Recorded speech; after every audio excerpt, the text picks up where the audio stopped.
through firewood when I was a kid down there, and when you were in the basement, you couldn't see outside at all. It was kind of scary. This picture reminded me of my basement while growing up. Now let's look at the balcony. Look at that. Don't you wish you were there right now? Isn't that beautiful? The balcony, you get to step outside. You get to see nature. The sun is shining. The trees are out. You really get to see the big picture from the balcony. Oh, hey, look. Hey, there's some of my friends. Hey, guys. Hey, come on up. There's a couple different ways that kids can put themselves in the basement. One, you can physically fight that bully. Nobody wants to do this because both of you are going to get hurt, and both of you are going to get in trouble. Another way to put yourself in the basement is you can believe that bully. He's right. I'm no good. I'm not smart. I'm not pretty. I'm not confident. I don't want to ever hear of anyone responding to bullying like that. I want all of you to place yourself in the balcony. Believe in yourself.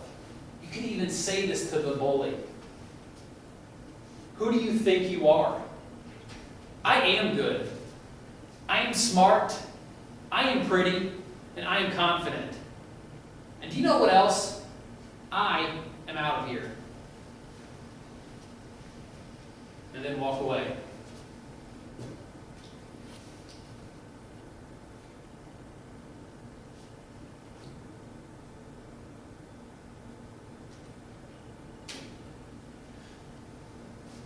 Another way to alleviate and deal with the bullying, I think this is probably the best thing we can do to deal with and alleviate bullying, is that we've got to get bystanders involved. We've got to get them involved so that they stand up for victims of bullying. I'd like to first look at the bystander effect. The bystander effect is this: it's the greater number of people present, the less likely that those people are to help someone else in distress. If an emergency situation occurs, people are more likely to help when there are few to no other witnesses. I think that if kids understand the bystander effect, and they can recognize it happening, I think they're going to be more likely to help. I've read about the bystander effect, and a lot of times, not only did bystanders not help, but they never even went to get help from someone else. If we could get bystanders if we could just get them to go get help, I think that would be huge.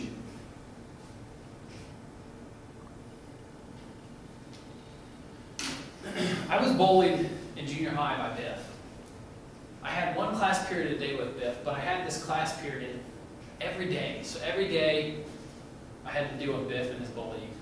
Well, one day I was getting bullied by Biff and another student who sat next to Biff and I. He looked at Biff and he said, "Why don't you just leave him alone?" Biff left me alone for the rest of that day.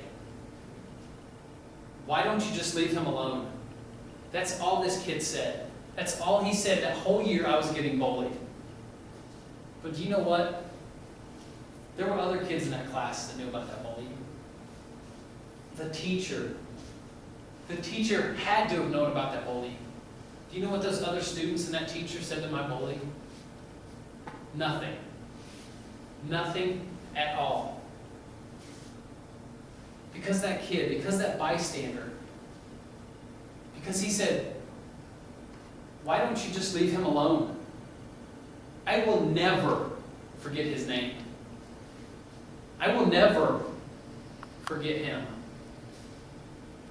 If we could get bystanders to know that they can make a difference, that they can make an impact, I believe that they will help and stand up for victims of bullying. That one sentence, it made a huge impact on me. Imagine what a bystander could do if they did just a little more.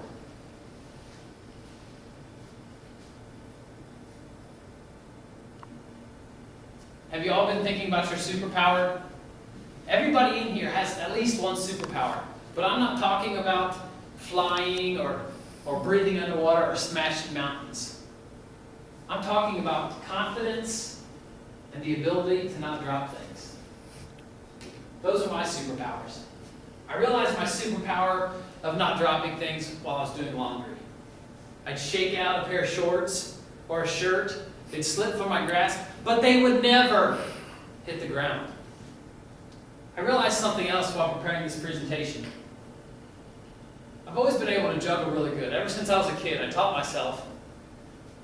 I don't remember it taking that long. And I'm not going to sit up here or stand up here and tell you that I won't drop one of these, because even Superman got hurt when Kryptonite wasn't around. But I can juggle one of these, if you can call it juggling. I can do this until the cows come home, and this will never hit the ground.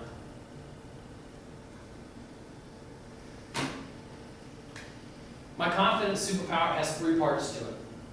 Part 1, I'm a confident person.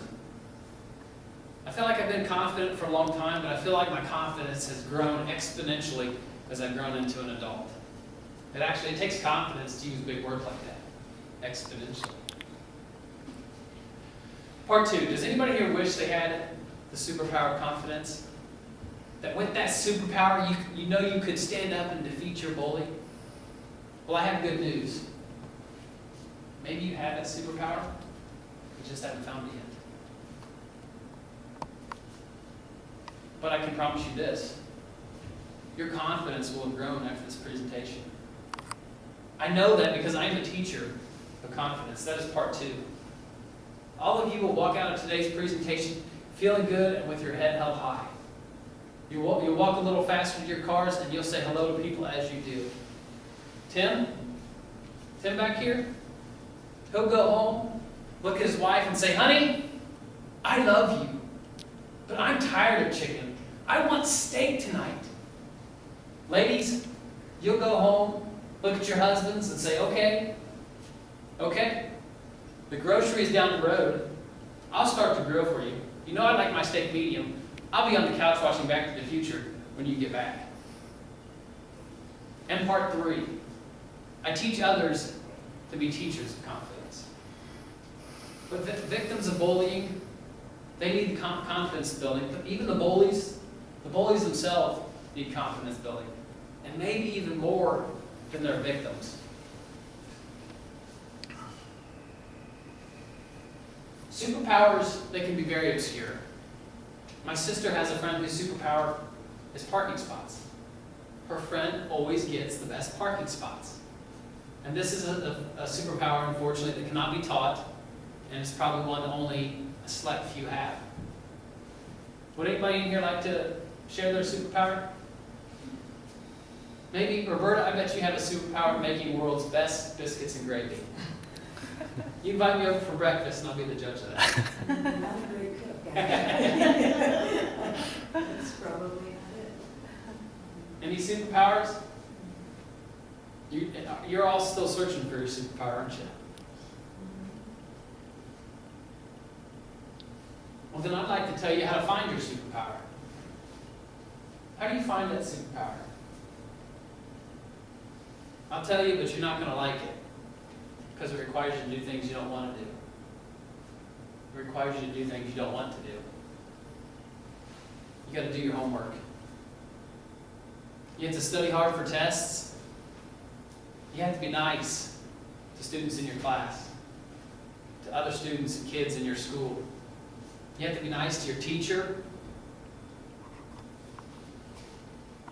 You have to be nice to all the school staff. If you ride a school bus, you have to be nice to kids on the school bus. You have to be nice to your parents. Oh, and are you ready for this one? You even have to be nice to your brothers and sisters.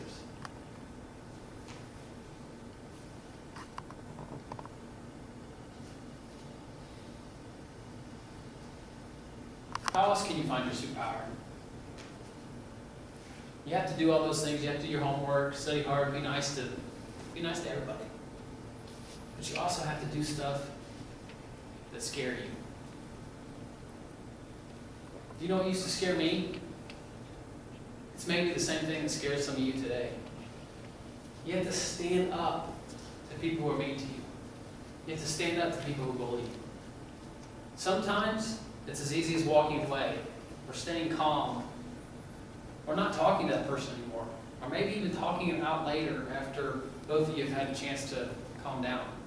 If that doesn't work, stand tall, look that person in the eyes and say, Biff, I've had enough, and I'm going to tell the teacher. And then tell the teacher, because you do not have to stand up to people who bully you on your own.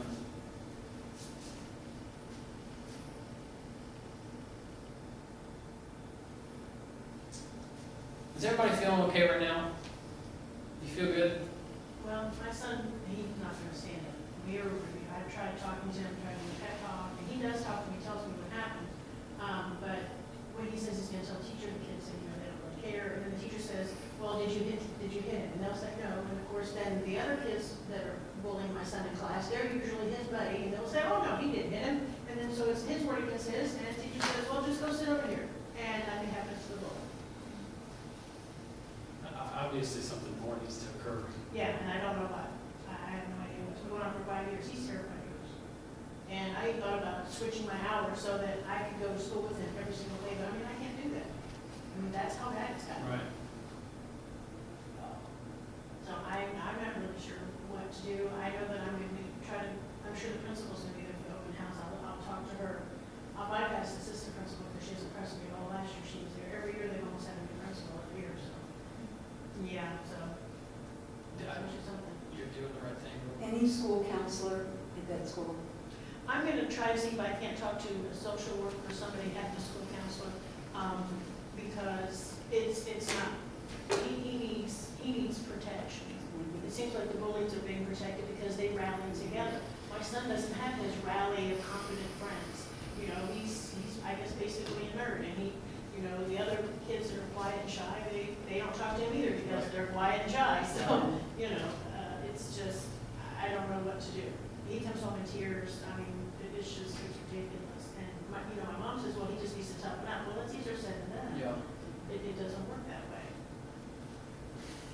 And I'm just going, okay, 6 more years of school and then we're done, and it should be that way. I don't want to wish away his childhood, but that's basically Right. what's happening.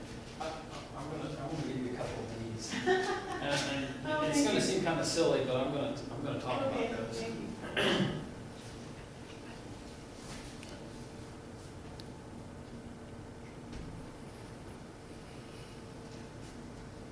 Let's talk about another way to build your confidence.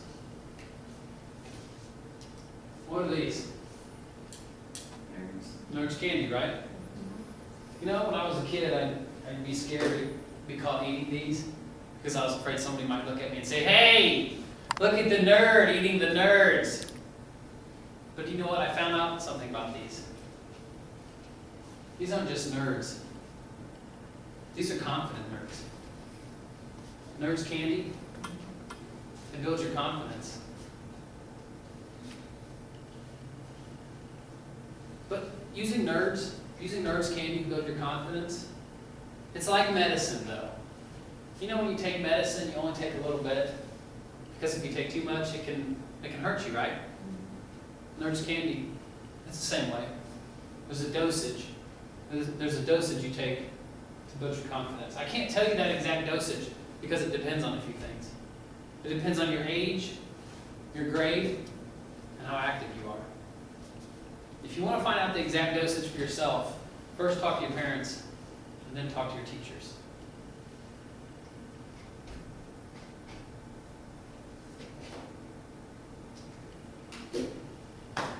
At times, there's going to be times in your life where you feel like you have this super out-of-this-world confidence. And then there's going to be times where maybe your confidence isn't that great.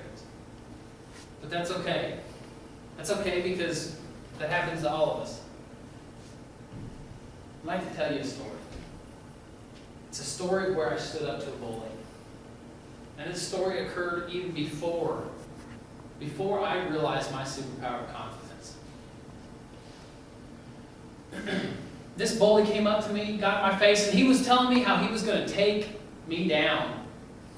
I stood tall, looked him in the eyes, all the while he kept screaming, I'm going to take you down. I slowly spread my feet apart to gain a stronger stance because I thought this bully might punch me. Someone tapped him on the shoulder, so he was facing away from me. He was faced away from me. It took me a few seconds before I thought to myself, what are you still doing here? So I walked away. I walked away from that bully.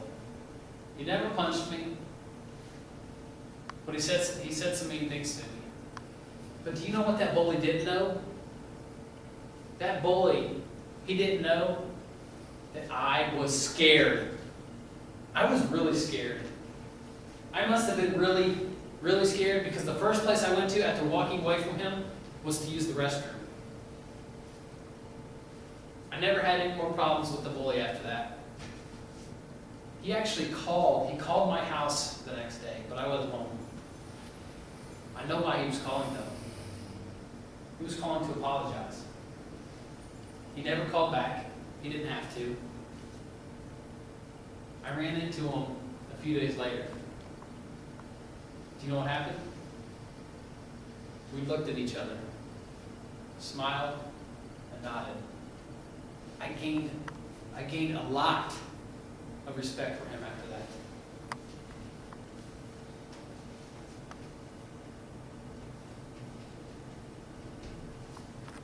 Let's do an exercise to see how what we discussed today, how it helped a victim of bullying. Again, I would like for you to place yourself in the following illustration. Picture with me a bridge. Kind you walk across. It's above a river, but not that high. It's not that long. Maybe it looks a little something like this. It's Monday morning, and a little boy or girl stands at that bridge, that steel of the concrete bridge. They take a step. Hey, Regina. Ever since that confident nerd guy came to speak at our school, things between Regina and I have been good. To tell you the truth, I'm not sure if it's because he's built up my confidence to stand up for myself, or if he's built up Regina's confidence so she doesn't feel like she has to bully me anymore. I guess that makes me a confident nerd.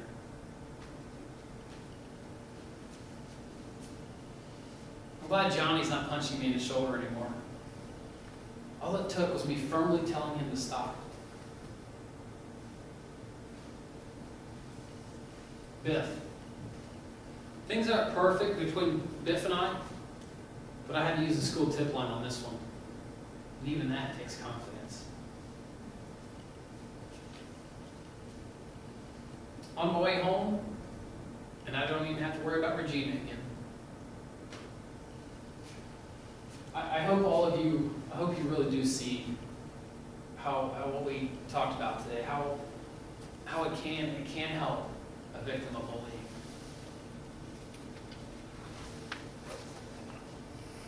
It was my goal today. It was my goal today to give you some tips and some tools to take to your home or your classroom or your school, so that we can use these to alleviate bullying. I hope you liked today's event. If you did, I speak even better to kids. If you didn't like today's event, I speak even better to kids. And if you feel like a school needs that outside voice to talk to kids and students about bullying, I can always be contacted through theconfidentnerd.com. And on your chairs, if you're willing to fill out a written testimonial for me, that would be great. If you're willing to do a video testimonial that will go on the Confident Nerd, I'd love that too. I'll be here. The library closes at 5. I'll be here until 5 if you'd like to talk. And if you want some nerds here for your kids or students, come up and get some. But thank you today. Thank you for taking time out of your schedule to attend this. I also know, I know you didn't attend this for yourself, that you attended this for your kids and your students, and that speaks wonders about what type of people you are. Thank